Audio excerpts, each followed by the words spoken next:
Hello, this is David Bernstein. I'm the founder of the Jewish Institute for Liberal Values.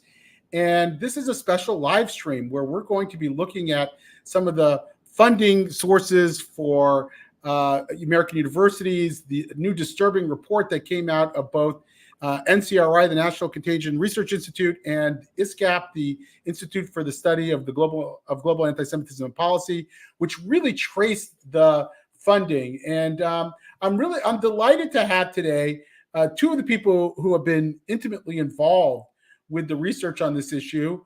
Lee Jussim, who is associated, and he'll tell us a little bit more how, with NCRI.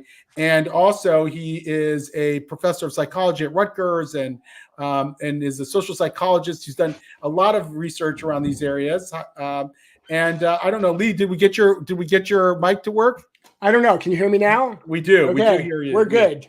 And all of a sudden, Joel Finkelstein, who is who heads up NCRI, sort of dropped off for a second. So, there he's coming back. So, so good. I think we have everybody. So, Joel, I'm going to start with you here. We've been talking for a few years now about campus. And I remember you telling me a couple of years ago when I first started launching JILV that to watch out for campus, that the campus could go, you use the term kinetic.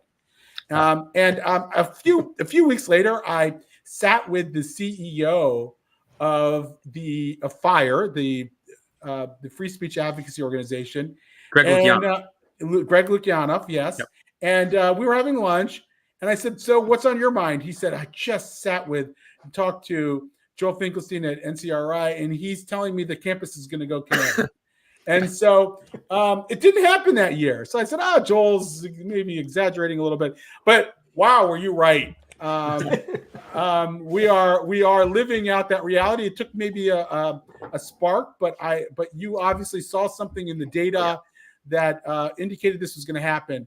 And so we're going to talk about that more broadly, what you saw in the data, but what you both see in this research about Qatari funding and the role of money and all this. Before we go into that, though, whenever anybody asks me about that, there's a group of people that are always like to follow the money people in the Jewish world as well. And I always say, yes, that's a factor. It is a factor. But so is homegrown ideology that's been in the pipeline. Absolutely. Yes, absolutely. So I want you to both to talk. Let me just first of all start with you, Joel. What have you guys seen, and then you can turn it over to Lee. What are you seeing in the data? What should we be worried about and looking out for? Okay, so I think one of the ways that we see the campus is as an extended domain of information warfare, right? When people are trying to make claims in the media, and they're trying to impose a kind of narrative, it's really crucial. The thinking organs of the universities are a really crucial battleground for winning in information warfare. And I think what's happened in terms of the campuses is that they used to be, we think of a university as this thing that is for the objective study of the universe, right? That's what a university is supposed to be. There's a couple of things we've learned. First of all, apparently we live in a universe where Jews aren't welcome. And second of all, we've learned that the objectivity of campuses, their commitments to truth, I think have been really coming under scrutiny. And it turns out that truth and justice are related. Who would have guessed? And their commitments to justice, although they parade around with those commitments, are also extremely suspect. Now, there's ideological reasons that would be true, but there's also obviously financial reasons for that to have been true. So we knew that this was happening back, as you mentioned, in 2019. I spoke not just to Greg Lukianoff, but Jonathan Haidt. We were looking at accelerationist groups that were assassinating law enforcement officials, setting fire to police stations, anti-government organizations coming from the left and from the right, and competing with each other and doing that online and participating in information warfare. And we saw them getting help from large regimes, international regimes, and meddling in the affairs of the United States, where in a situation where people on platforms can't control themselves, the institutions can't control the platforms can't control the people, right? And in that environment, you have information disorder, and it ends up in the streets of major metropolitan areas, and it ends up on the doorsteps of Capitol buildings. So of course it's going to end up in the universities. So I think that's basically what we saw coming. I told Jonathan Haidt it was going to get kinetic in a 2019 panel that we had at Heterodox Academy. And people then were like, this is about civics and free speech. And it's like, we are well past that. You know, when you look at, and it's obvious now in retrospect why that would be the case. We were well past that in 2020. We were well past that after COVID. And in truth, we were well past that before then. So now, like what Lee and I have done over the past few years is that we have done a dedicated study, and I've worked with him. I guess we're working with each other on both parts now. Lee has been, of course, at the forefront of the replication crisis in psychology. There's a problem with truth in the academy. Wouldn't you know it? It's in the academy itself. And studying the growth. Yeah, and the growth of polarization within the academy as well, and in increasingly extreme ideological commitments. And Lee has been measuring those, and I've been working with him on this, and simultaneously even seeking to understand the finance and understanding where would those commitments come from, I wonder. And is there a financial incentive that corresponds to the growth in these ideological commitments? These are the things that we have to understand the truth of. And as we dive into the data and what it looks like and how this has happened and how the sausage has gotten made, hopefully we can take this hour to kind of do a better job of really examining that more exhaustively. Can I ask you both, how much money are we talking about? I've heard figures like $5 billion in 10 years. Recently, I heard from, I believe, ISCAP, or maybe it was a joint report that you put out with ISCAP, that there's a slush fund of something like $500 billion to $1 trillion that the Qataris have that hasn't all been leveraged, but is there for the giving. What is your sense of what that number has been and could be? Dr. Jussim, do you want to take this, or? Well, I mean, listen. I don't know about a Qatari slush fund. I have no information about that, so I can't answer that. Maybe you can, Joel. But first place. So let me answer it directly, and I'm going to give two different answers, and then I'm going to explain why there are two different answers. So in the initial report that we released, that's probably the one that you're familiar with, David. The number was somewhere around 13 billion, and that was provided by foreign entities to American colleges and universities. That was total, not just the Qataris. The Qataris, I don't remember what the number was. I think it was somewhere around 2 billion, but I don't have it memorized. But we're currently working on sort of an expanded version of that initial NCRI report. There's more data, there's more studies, and there's more detail on the funding. And that in that one, the uncovered funding is up to about 18 billion. Now, you might wonder, well, what is it, 13? Is it 18? Is it 30? Is it 100? And the answer is it's unbelievably hard to actually get a beat on it, because the universities and the Department of Education, I'm actually not completely sure who is primarily at fault, but they are massively non-transparent in the reporting. And so part of our team includes essentially a forensic accountant who goes digging around DOE sites to put together an estimate as best as possible. And so even the 18 billion is tentative, and that is likely to change going forward. So Lee, I probably go up. So Lee, I want to add on to what you're saying. First of all, so just so the audience understands, the findings that we have unveiled from this research is we want to understand the connection between foreign funding from regimes, especially Middle Eastern regimes, and especially authoritarian regimes, and the growth of anti-Semitism on campus. We must have specified models every which way you can possibly specify them, and no matter how we specified the models, what we discovered was that the rates of anti-Semitic incidents on campuses would increase over 4 years by around 300%, given the presence of foreign funding on campuses, and that's especially true with Middle Eastern money. It's especially true with authoritarian money, right? So that data saying that finding loud and clear in our analysis, and no matter what we did, that we couldn't get rid of that effect. We tried. So did you see a direct correlation between the amount of foreign money and the level of anti-Semitic events and anti-Semitic attitudes? We did. Yeah, I mean, just let's be clear though. It was a correlation, right? So there may be many possible explanations for a correlation, but or for this particular correlation. The simplest one, and that, it's very easy because I would suspect lots of people kind of want to believe it, that the money somehow does nasty things on campus that produces more anti-Semitism. It supports Students for Justice in Palestine. It creates new Middle East studies departments. And, these people are all about decolonizing and Israel is an oppressive state and all that sort of stuff. That's possible. That is possible and maybe occurring to some degree.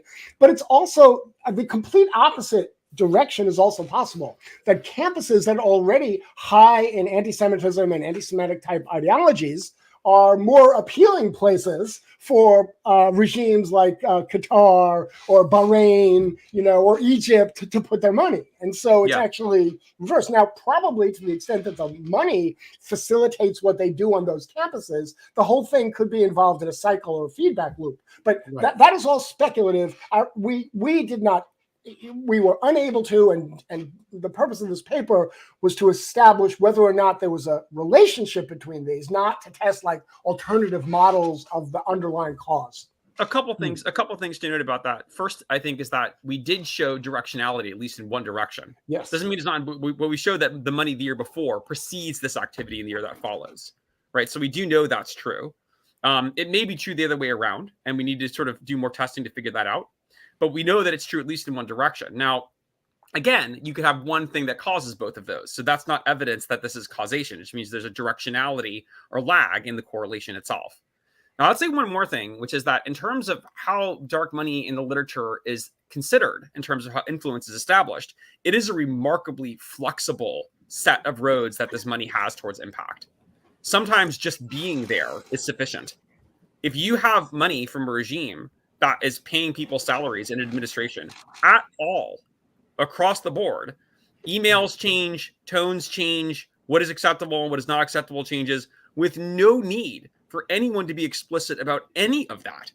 And oftentimes the things that could be funded have to do with IP theft, or they have to do with grabbing IP and talent from the United States in order to create secret programs or intellectual property or advanced nuclear research or God knows what else, or medical research for things like vaccines and COVID and what have you, right? So there's a laundry list of things that foreign regimes, especially hostile ones, want to be able to extract from the kind of the soil, the bedrock of American intellectual capacity, right? And then along with that, there can come some of this for the ride. So it's a complicated picture that doesn't necessarily require, although it often has, elements of direct instruction. So, and consider, David, that a lot of these places now where Jews are pulling their money from, wouldn't you know it, those are places that have alternative sources of income. And so that creates a set of incentives that make people's objections to what is happening less meaningful. So there's many, many ways in which this money can have an influence on environments on campus. And that's why we didn't seek to measure all of them to understand exactly how that is happening. Right. And it can be hard to separate and isolate that as a variable. I've been telling people, and tell me if I'm wrong about this, that if you went back to, let's say, pre-9/11 time, Saudi Arabia was the big factor in university funding and Middle Eastern studies. I remember that Martin Kramer, who is an Israeli American political scientist and researcher, wrote a book called Ivory Towers on Sand, and he really talked about the role of Saudi money. And it seemed to me that what happened after 9/11 is that there was incredible scrutiny placed by the U.S. government on Saudi Arabia, and Saudi Arabia didn't want to alienate Americans, particularly in that moment, and cut back, and that the Qataris filled the vacuum. Do you think that narrative is correct? So I think that's very astute. The promise that the Qataris made was that we are so much better than these Al Qaeda and Hamas people or whoever that you are dealing with. Look how nice we are. We buy your sports teams. We purchase. We work with your universities. We are so much better than these people that you have to deal with. We can manage them. Leave them. We'll handle them for you. Yeah. Yeah, and I think that they've done a job on the U.S. administration, haven't they? What ended up happening was that wasn't a negotiation. That wasn't a good faith negotiation. It turned out, and I'm being a little bit cute here, so forgive me, but that wasn't a negotiation. It was a hostage crisis. What ended up happening is that now creating these unique diplomatic channels and creating access to challenges that the West doesn't want to manage in a more direct way, and being the good face of these things has created every opportunity for doublespeak. It's created every opportunity for the erosion of democratic norms under the pretense of being a friend. Yeah. So I think I probably have heard the forensic accountant that you all use in another context, and gave a very, very compelling presentation on how all this works. Would you shed some light on that? How is it that Qatar ends up funding? I understand that there are all these foundations that go by other names that they use to disperse their money, so that they sort of ride under the radar. What is your understanding of that? So Lee, I'm happy to speak to this, and then we should probably talk a bit about. Yeah, because I don't know the answer to that. So it is really funny. In the paper that we're currently working on, the accountant Michael Bass, I'd asked him to write up like a 2-page description to include in the paper, but the journal that we're going to be submitting to it actually has word limits, and it would have blown out the word limits. So I never got that, and I have no idea what the answer to that is. I think Michael Bass does, but I don't. So I'll say this, that whatever else is true, like as we've released another report very recently, which I think if I'm not mistaken, Barry Weiss may be releasing next week. And in this report, we did an analysis of these Section 117 funds in general to understand what's going on. Now, Qatar has the largest role to play in terms of these foreign funds. There's no doubt about that. But what our analysis shows, I think your viewers need to understand, that we looked at this range of time between 2014 and 2019. So we've just released a new report that looked at what's been happening since 2020 to 2023. There's been some changes in the reporting of this money for Section 117 that have taken place.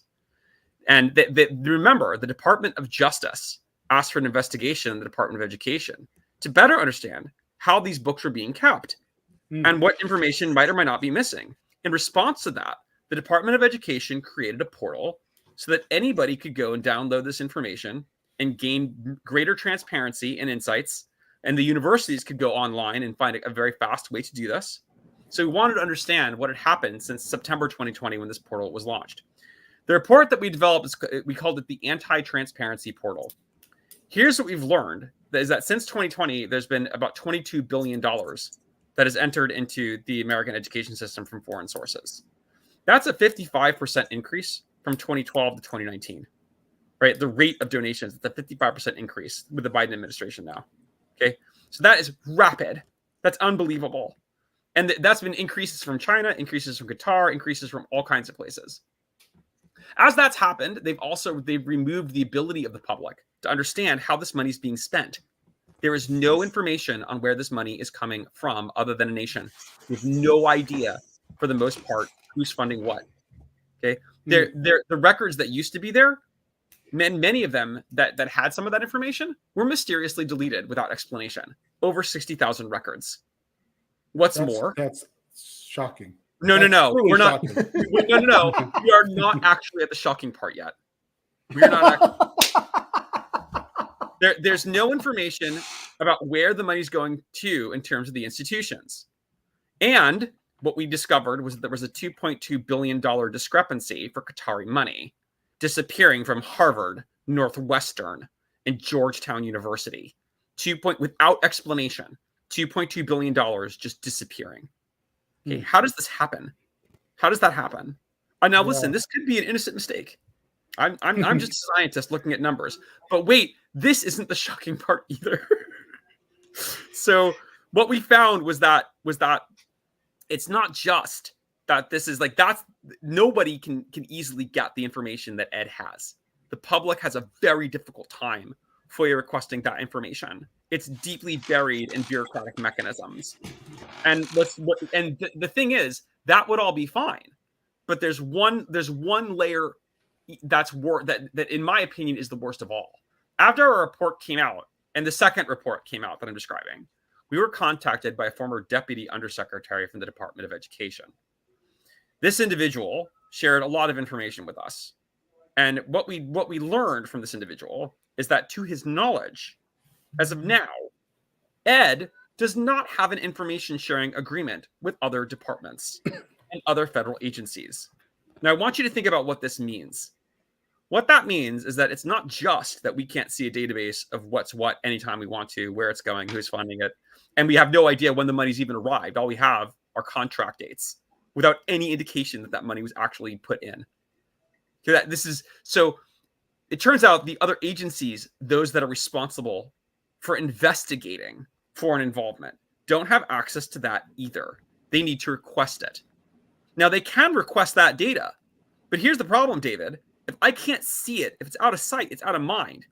We wouldn't have known any of the things I'm telling you if we hadn't decided to do a better investigation of what's happening with Section 117 in general, with the bad information they have.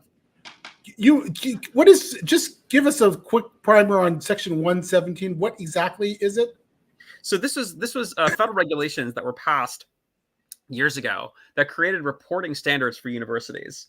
And recently, when 1960s, right? Yeah, like that long ago. Yeah, it was a long time ago. And the regulations basically mandate what it is that universities need to report in terms of disclosing foreign funding. And there was a lot that was quite abstract about this, and a lot of leverage that was given to the universities. And first of all, they had to voluntarily provide that information, right? And there's never been a compliance action on 117 in the history of the federal regulation. So there's this sense out there that the Biden administration saw Qatar as a go-between with Iran to help them sort of, mediate with Iran on a new Iran deal, and upgraded Qatar's status to a most favored non-NATO status in the last several months. And, of course, Qatar has been playing a role with hostages and the like, and that the Biden administration really did not want to see any scrutiny of Qatar's role in university funding, and probably did a lot to try to sweep it under the rug. Is that your impression? I am not a politician. I'm a scientist. I can tell you what surprises me. But ultimately, I think what we're looking at in terms of this 55% increase in foreign funding, Qatari money disappearing without any explanation, and no capacity for federal agencies to look at where that money is going easily or what it's paying for. With billions, $22 billion in the past 3 years, you could drive a Mack truck through the hole in national security that has to be causing. No wonder we're seeing problems on campuses. So the biggest thing that came out of this research, David, is that intentionally or unintentionally, there's nobody home. Like, what's happening to our universities is so indefensible in terms of our ability to see to measure this. And while we're sitting here having these debates, there is no one, to our knowledge, who has satisfactorily, in a public or transparent way, created meaningful insight into a system of this magnitude with the impacts that we are measuring. And you're talking about specifically the finances of it. So there's the ideological role, the rise of postmodernism, postcolonial studies, and the like, and its effect on sort of activist scholarship, and then of course there's the funding role and how that sort of accelerates the spread of this. Is that sort of your understanding, and maybe the role of diversity, equity, inclusion bureaucracies that might also play a role in reinforcing this sort of ideological industrial complex? Oh, that's really good, yeah. So I have a question from one of the viewers, Jay Silver, regarding the correlation between foreign funding and anti-Semitism on campus. Can you clarify the measurements that you used? Yeah, you want me to take that, Joel? Definitely, and I think we should speak a bit about the ideological pieces as well, Lee. Yeah, well, yes. Well, let's do one thing at a time. I mean, this one is sort of is easy.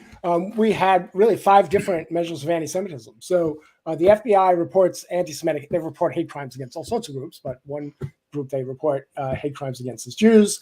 So we had that. We had ADL reports of anti-Semitism. They keep a database on this. And then AMCHA reports about campus anti-Semitism. They actually break it out into two different types.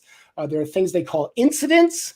So an incident is something like painting a swastika on a campus wall. They would count that as an anti-Semitic incident. And then there's targeting, which is the harassment of particular Jews or Jewish organizations, such as defacing a Hillel with a swastika. So those are the four. And then the fifth is we also conducted a survey of colleges across the country, asking the students how frequently they had heard common anti-Semitic tropes, such as Zionism is Nazism. So those were the measures. And across the board, I mean, the effects were not gigantic. I don't want to overstate any of this, but across the board, the universities that had received foreign money were higher on all of these acts or perceptions of anti-Semitism. And that, as Joel said earlier, that was particularly true if they were receiving money from Middle East or authoritarian regimes. Now, there was also there's a lot of overlap between Middle East and authoritarian, but it wasn't complete. There are plenty like China is not a Middle Eastern regime and provides a lot of money. So my point is they're not completely independent effects. That's my only point. Yeah. I've heard about the role of Chinese money more recently in all this. There's an organization called the People's Forum, I believe, that has been fanning the flames of radicalism around the country and has an extremely high budget that they're getting from major corporations, probably, I'm guessing, that are trying to do business in China and are paying off the Chinese. So paying so that these nonprofits can operate in the United States without Chinese direct funding. I mean, are you seeing some of that as well? Yeah, that's some analysis that we've done. We haven't released it because it's very, very challenging to talk about. So I'm just going to kind of describe it at a high level. Look, in the United States, there's lots of places where it's very easy to become asleep at the wheel across these different organizations. And it's very easy to take eyes off of what's happening in the not-for-profit space. But you're 100% right.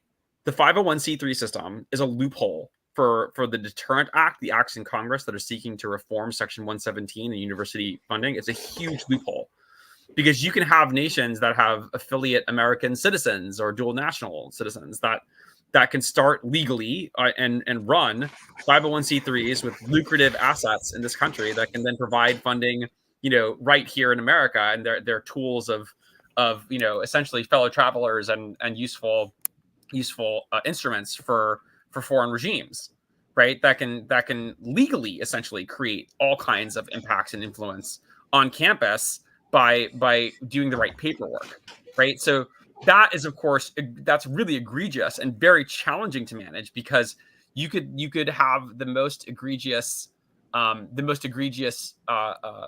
behaviors on campus supported by some of these organizations, and there's very little by way of liability in terms of FARA or these acts because those acts are themselves, people asleep at the wheel, right? Who's prosecuted for FARA? Political enemies. Those are the people that are prosecuted for FARA. Right. And usually politicians so it's like there's a really limited actual rate of both prosecution and indictment on FARA. And so the result is that there's explain what FARA is. I know what it is, but explain to the viewers what FARA is. So FARA is basically there's a set of laws that govern they call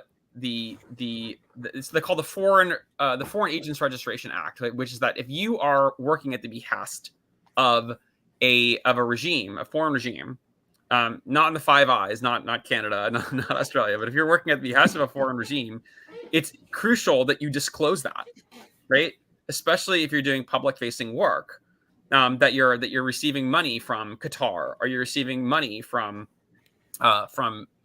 directly from government entities that support your work, right? So that is when people have received monies from those agents, they're required by law to disclose that and register as a foreign agent so that it's clear that the speech and the behaviors that are involved by the organizations or institutions are basically done at the behest of foreign entities. Got it. So you referenced the role of ideology. I'll put up a question here that I think reflects that, but we obviously you go beyond it. From I don't know how to pronounce your last name, Barry, but Middle East studies have deteriorated from scholars like Bernard Lewis to political hacks like Edward Said. I mean, this goes back 40 years when Edward Said came out with his very impactful book, Orientalism, which basically made it impossible for the scholars like Bernard Lewis, who had been writing about the Middle East, probably with a Western orientation, to continue to do so. Edward Said accused them of Orientalism, that is an ethnocentrism of the West that is meant to be a continuation of the imperialist enterprise. And as it happens, Orientalism was probably one of the most significant books of our time. It spread the doctrine of post-colonialism, in which Israel, among other states, but especially Israel, is viewed as a settler colonialist country. And we're seeing that in spades in the current discourse. Take us, go deeper. What is happening there beneath the surface that makes it easier for countries like Qatar to exploit? Okay, that's probably for me. So amusing,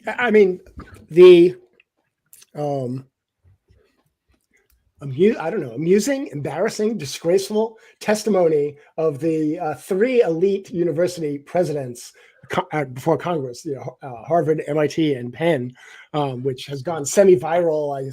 I'm going to guess most of the people in the audience have seen it, at least some of it. If you haven't, I highly recommend it. Has revealed, it's really pulled back the curtain for many people to understand the depth of the political corruption of academia. The right has been railing about this for 20 years or maybe even longer, but you now have very sort of conventional people on the liberal left, to be distinguished from the illiberal left, like Yasha Monk and Fareed Zakaria. Monk has a piece in The Atlantic. Zakaria is like a host on CNN, also writes opinion pieces for them. And, the academia has radicalized. So when I say that, it's not simply impressionistic. One of my former students, who actually now is one of the researchers at FIRE, for his dissertation, surveyed almost 2,000 faculty from around the country. And he asked them how they self-identify politically. So this is how they describe themselves. And 40% self-described as radicals, activists, Marxists, or socialists. Now, the comparable number for the United States is probably mid to high single digits, 6%, 8%, something like that. So, and this study is now a couple of years old. That trajectory has been to become more and more extreme going back 20 years. My guess is, and consistent with that, he also surveyed graduate students, and nearly 60% of them self-described as radicals, activists, Marxists, or socialists. And that's important because tomorrow's professors are today's graduate students. So that's also consistent with this trajectory that it's just going to continue.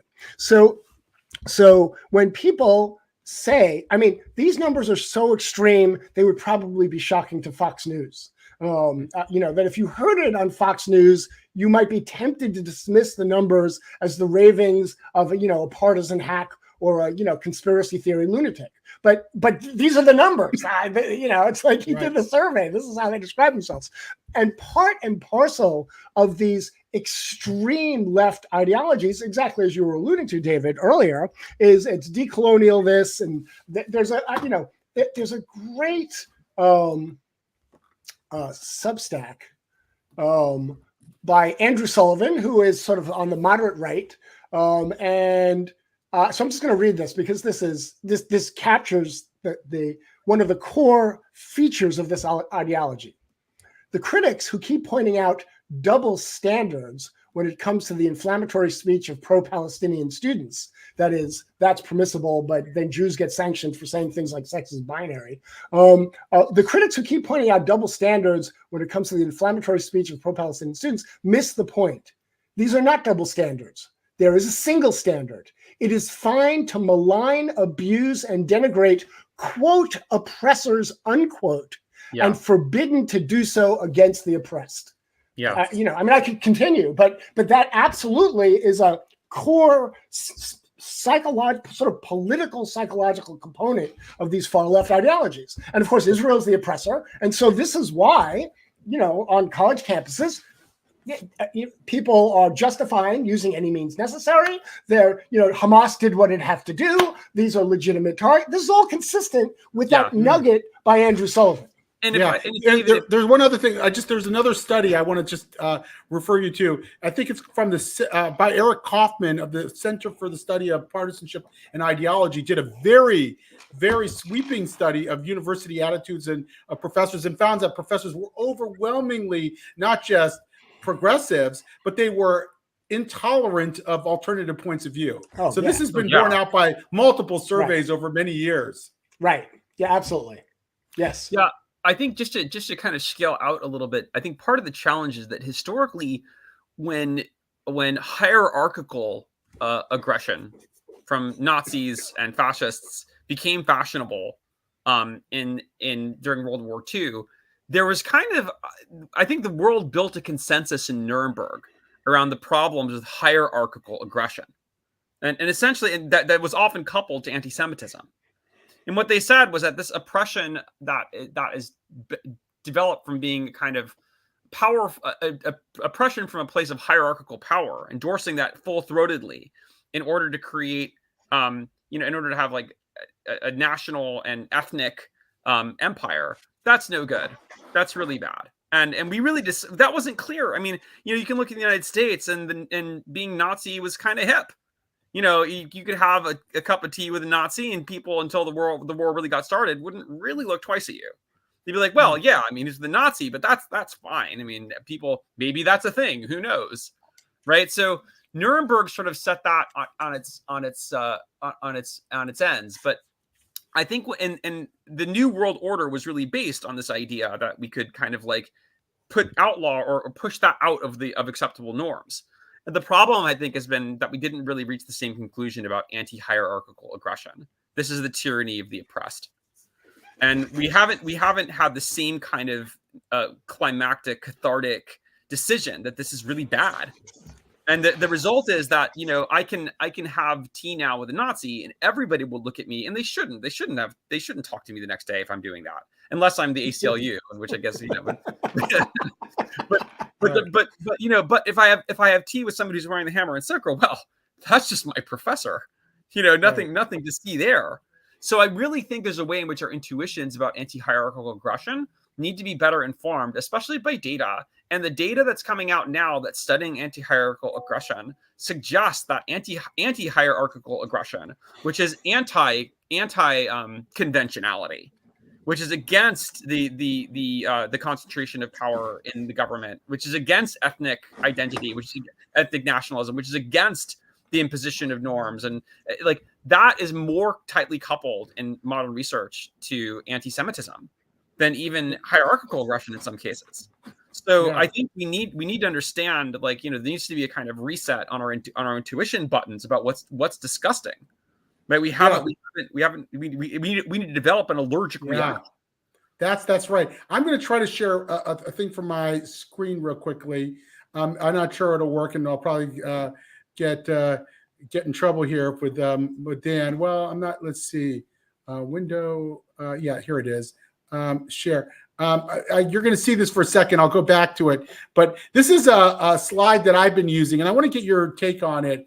I look at anti-Semitism and anti-Israelism as being sort of the tip of the iceberg, and below the surface and the bummock of the iceberg are these other ideological forces that are shaping the way that people understand the world, and therefore making them more or less susceptible to anti-Semitism. I'm trying to stop sharing. Let's see if I can. Anyway, this apparently not so easy. Yeah, there we are. Okay. So is that you all saw the slide that I shared, right? Were you able to see it?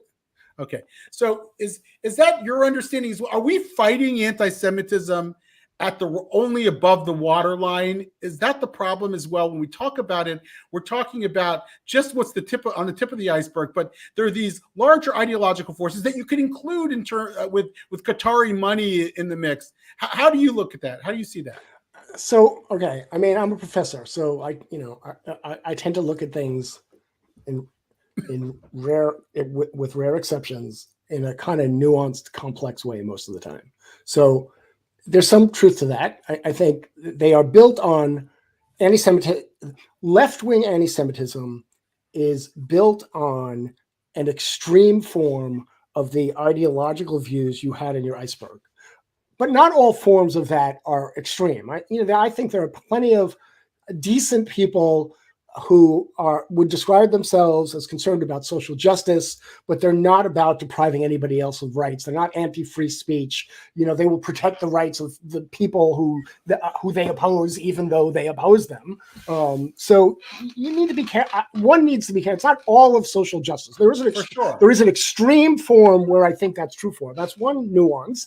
And then the other is what it completely misses is right-wing anti-Semitism. Like that's not even in that iceberg. And no, it's a different iceberg.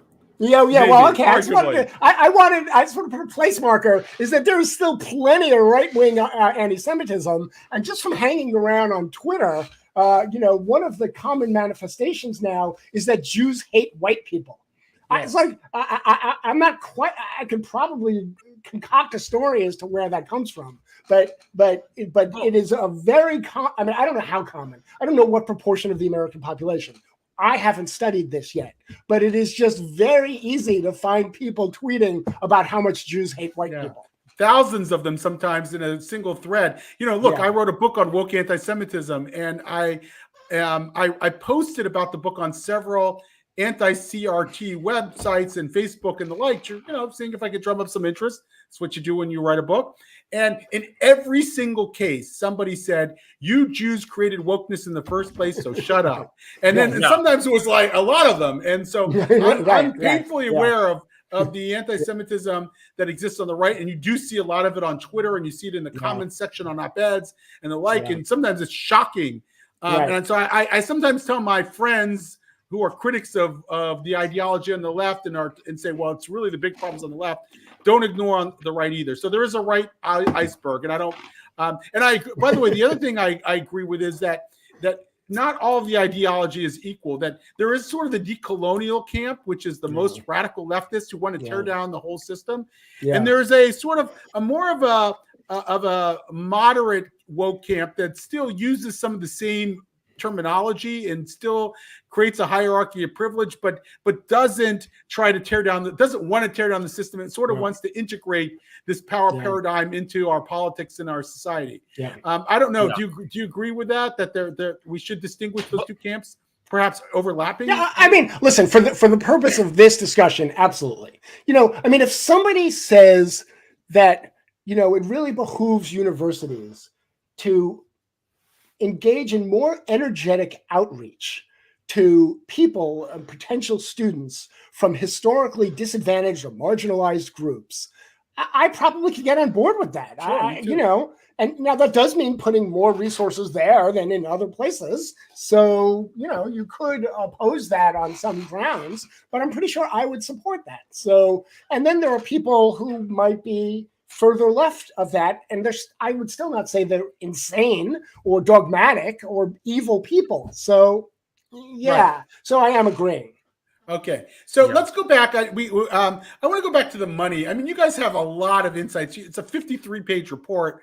I haven't read every word of it, but I've gone through a lot of it, and I'm interested in what is in that exact report. What are the correlations that you found? Well, go ahead, please. I think this is a you question. Yeah. So that turns out to be a statistically more complicated question than perhaps you might have guessed, because what we have are correlations in the sense that we didn't do a true experiment. Right? It's not like we're randomly assigning colleges to receive foreign money or not. That would allow us to distinguish out causal effects. So it's correlational in the sense that it's non-experimental. We can see how things go together, but we can't really tease out causality. But actually, a lot of the data, so I need to be a little statistically wonky here, a lot of the data are not normally distributed. I'm not going to explain what that means. This is not the place to do that. But as a result, we had to use some fairly sophisticated statistical techniques in order to assess those relationships. So correlations are pretty straightforward. My guess is most people in the audience would know if I said, well, the correlation was 0.4 or 0.2. Maybe some people wouldn't know what that meant, but probably a lot of people would. But instead, what we have are log linear regressions and negative binomial regressions and things like that. So it's just suffice it to say that we use these techniques to assess these associations, really, between foreign money and these outcomes, and they were generally pretty modest. They were, we didn't report them unless they reached conventional or beyond levels of statistical significance. This is a threshold common in peer-reviewed social science, but nonetheless, the effect sizes were not gigantic, which is consistent with the other part of this conversation, that underlying a lot of the sort of toxicity and the corruption of academia is genuinely believed ideological, dogmas. Academia has become a lightning rod for people. A lightning rod, and indoctrination probably goes too far. The evidence on whether college indoctrinates people is mixed at best, but it nonetheless cultivates that sort of worldview, whether it indoctrinates people or not, and it supports people and advances the careers of people who buy into it. That part is true. And so that's their independent. There's going to be some of that at universities that have no foreign money, because this has been the drift of colleges for a very long time. Yeah. So you got a little flack on the report. Some of the flack came from a guy I've known for a very long time. His name, Mitch Bard. He wrote, the problem with this report is that it starts with a conclusion reflected in the title and then tries to contort the data to fit it. The failure to do so is reflected in its equivocations. Contributions, quote, may be dedicated to purposes that are controversial at best and malevolent at worst. Secret money may be, and he highlights and italicizes may. Money might be used to support faculty who are anti-Semitic. So he's saying you haven't proved it. What is your response to my old friend Mitch there?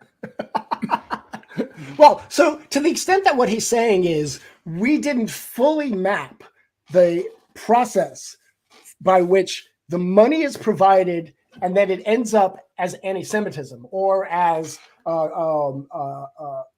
faculty being fired, because that was one of our outcome variables, actually, fired for legitimate speech. To the extent that he's saying we didn't fully map how it happened, he's absolutely right. We didn't do that. That wasn't the purpose of the study. So, but to the extent that he's saying, therefore, it's all completely meaningless, I would reject that 100% out of hand, because in fact, there's no process to be studied until you first establish that there is a connection between the money and these various outcomes. And I think we did a pretty damn good job of establishing that connection. So who else is mapping this now? There's you. I know you've done this in partnership with the Institute for the Study of Global Anti-Semitism Policy. I know the Foundation for the Defense of Democracies has been doing some work in this realm. Well, tell us a little bit about how that's being done and who's doing it. I want to speak to that. This is not a very populated field, but the NCRI is seeking to expand its capacities in forensic financial analytics. And that's especially important because it's not just nation states. There are extremist groups that are funding campus groups all over the place. We know that there are regimes far beyond Qatar. We know that Turkey, Indonesia, there's so many places that are pouring money into the system. The system is coming in so many places. It's coming through pig farms in Georgia, right? So being able to trace this, we have been asleep at the wheel for years, for decades, while these elaborate networks of finance and influence have structured themselves into the academy in ways that grease wheels and create very few objections. We now need to very rapidly turn on the system that has been constructed, and we need to be able to deconstruct it to understand how it has been built. And we need to understand where that influence is coming from which nations, and across which domains. And that needs to range from the university spaces and campus group funding to professorships and grants to corporate responsibility, to understand that at each point where we're seeing a nexus between this finance and the resulting activities that we're now seeing on campuses. Look, we need to do a much deeper dive than has been done. And then consider the work we've done on federal reporting. This is funds that are supposed to be above board and clear, and we're seeing just how far they are from that. Much less the second tiers of this and the third tiers of this and the terror financing, right? So we have the I think that vulnerable communities have got to play catch up very fast. And the NCRI is seeking to expand and scale. We have an anti-Semitism threat detection center in North America that uses scaled social media activity and machine learning and open source intelligence to be able to do threat prediction that's facing Jews and other vulnerable communities, right? We need to be able to expand that immediately towards other vulnerable communities and towards other threats. Yeah, it seems to me that of all the pressure points that we're talking about in trying to reverse some of the ideological trends that have taken over universities and other places, that this is actually one of the most doable.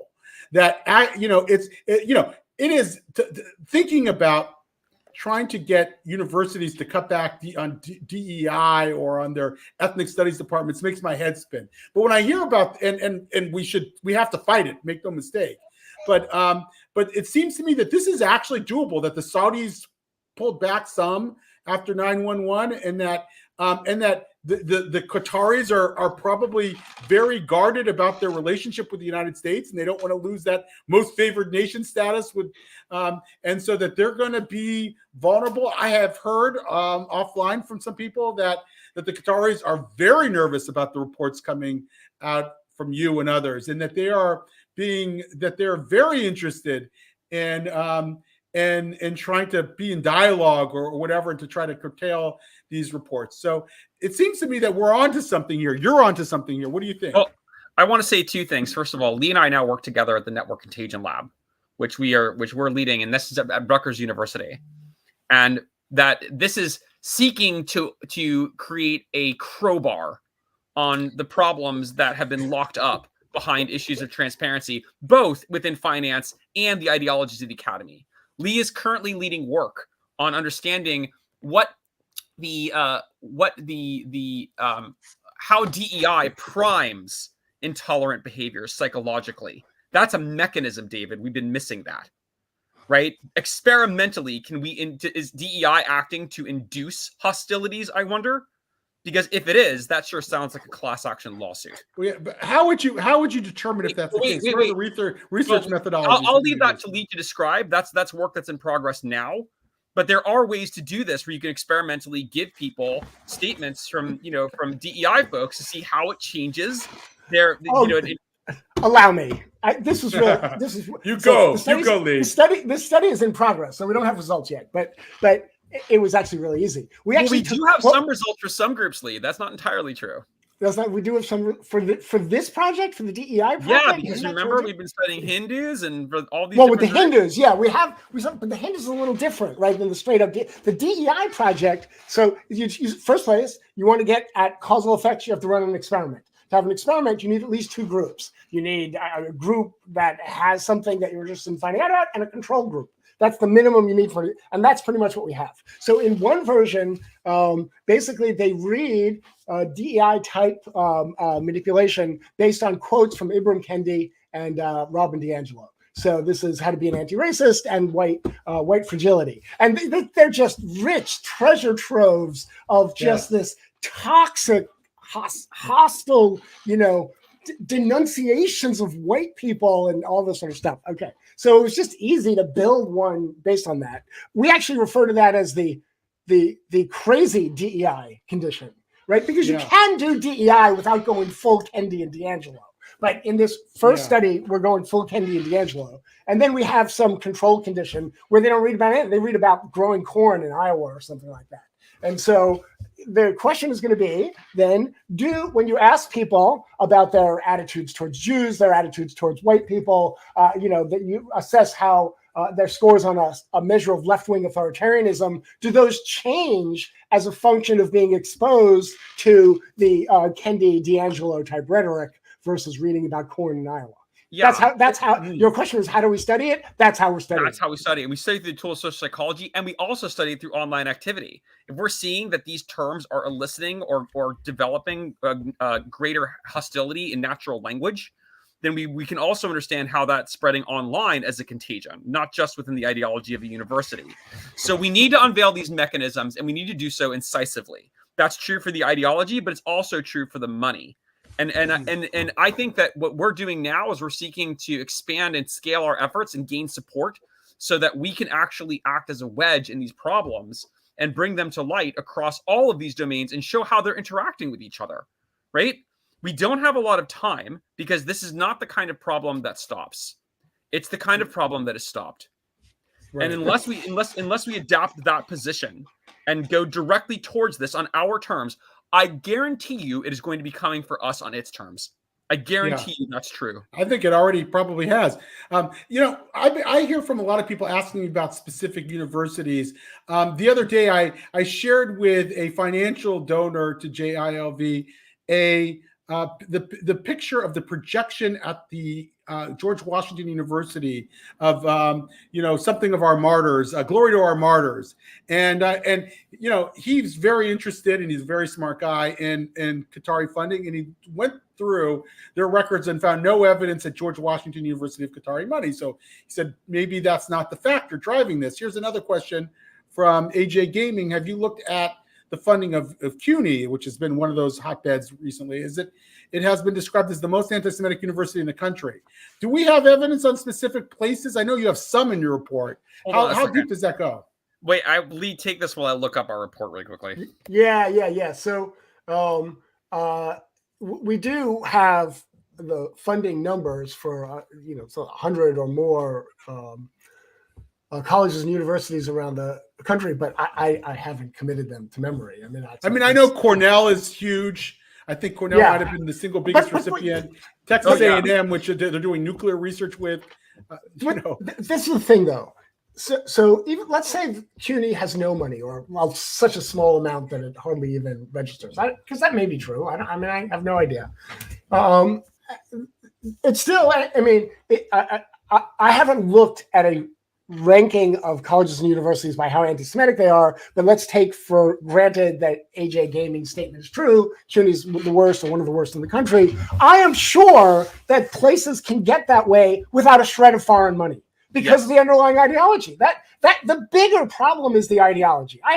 Despite that this is our paper and I care about it and I think we did a good job, despite all that, the bigger problem is the ideology, which mostly precedes all this money. But the money is like a catalyst, or it's adding fuel to the flame rather than kind of solving the problem. I think that's what we have. Well, I think once you realize that Jewish donors are replaceable, especially once you realize Jewish donors are replaceable, then the result is that, and it's so funny, right? Because what are they saying? That we're going to replace them? Is that what we're doing? And what's interesting about that, by the way, going back to this, the challenges that I think Jewish identity has within the modern hodgepodge of racial ideologies, is that if you think about the way that Jewish identity is constructed within the matrix of these kinds of Dungeons and Dragons games that people play with skin color, then what ends up happening is that you have at its origins, this myth of Jewish replacement really is the first reference in text to anti-Semitism with Pharaoh. He says, these people are multiplying, they're going to replace us, and they're going to bring in the invaders to get rid of us. Okay, now that myth has two modern manifestations that racial science has seized. One is the white genocide myth, that Jews are replacing white people and hate them and seek to undermine them in their native homeland. The other is that Jews are committing apartheid, and they're displacing people of color in their homeland, right, with white people. Those are the same myths. They're inverted.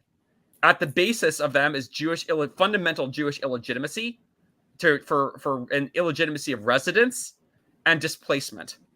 And what that signal is actually a crucial existential signal about people's felt sense of legitimacy of their own internal project, and the need to project that onto a causal agent, one that exhibits agency, one that exhibits like capacity, right? So in both cases, there's a kind of powerlessness that's being kind of attributed, and the Jew is so powerful. They're so powerful. They have this capacity that we don't. So that takes the form of privilege on the left. Yes. It takes the form of amongst white supremacists of Jews as elite oppressors and bankers, right? But it's the exact same thing.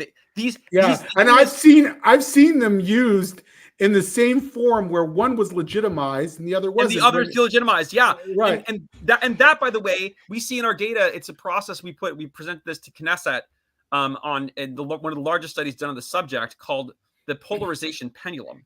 This is something that we produced with Lee.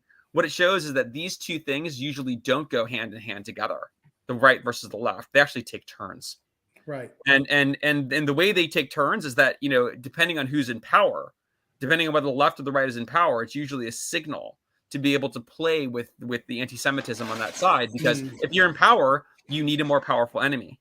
And when that transition happens, it's those specific code words that begin predicting anti-Semitism. They don't until the transition happens. Yeah. You had said something earlier, and maybe we'll end here, about what we are disgusted about and how we've tuned ourselves to be disgusted toward a certain kind of anti-Semitic trope and not another. And I think part of the post-October 7th condition must be to be more alert to those other forms of anti-Semitism, perhaps that are better disguised, but as we're seeing, they're just as dangerous, if not more so, than the ones we're most familiar with and most attuned to. I spoke to college students at an emergency meeting a couple of weeks ago in Jersey from all over the country. Two of them actually, I briefed them, and they actually briefed Congress in the recent hearings. Yes, I saw that. That was amazing. That's amazing. So in speaking to these students, the first thing that I told them was that I am so sorry. I am so sorry that you've been lied to. They promised you that you would be treated as a human being with complete dignity and respect because you are a citizen of the United States. They promised you that would be the case. They didn't tell you that they were going to that you're actually Jewish and that none of that is really going to apply to you. They didn't tell you that there's stacks of secret finance that ensure that your complaints will not be heard or cared about. They didn't tell you that they've been stacking the deck against you in this way until it all came out at once.